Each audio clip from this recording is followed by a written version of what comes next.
तर गाईस इथे मी तांदूळ आणि मुगाची डाळ थोडीशीच घेतलेली आहे याच्यामध्ये, आणि फ्लॉवर, बटाटा आणि थोडीशी मिरची घेतले.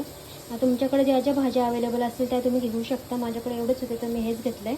तर तुम्ही मी कांदा, कढीपत्ता याला तूप आणि तेल मिक्स करून त्याच्यावरतीच फोडणी दिलेली आहे.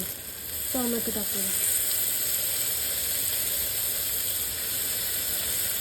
तर गाईस ह्याच्यामध्ये मी तेल आणि थोडंसं तूप ह्याच्या तुपामध्ये, तर गाईस ह्याच्यामध्ये मी तेलामध्ये आणि तुपामध्ये म्हणजे तेल आणि तूप मिक्स करून घेतलं. त्याच्यामध्ये अख्खे मसाले टाकले, कढीपत्ता, लसूण टाकला आणि आपला कांदा, टोमॅटो अशी याची फोडणी दिलेली आहे मी. आता हे चांगलं आपण शिजवून घेऊ. इथं फोडणी चांगले शिजले, त्यामध्ये आपण थोडीशी हळद, थोडीशी धना पावडर, थोडासा गरम मसाला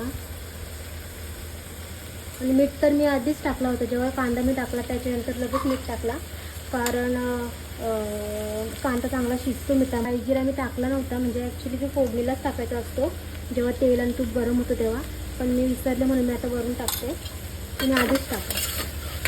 हे सगळं मिक्स करून घेऊ आपण.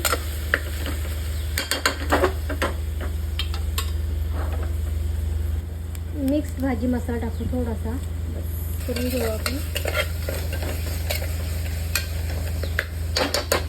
भाजी मिक्स केलेली होती ती भाजी टाकूया आपण, आणि आपले जे तांदूळ आहेत ते सुद्धा टाकू.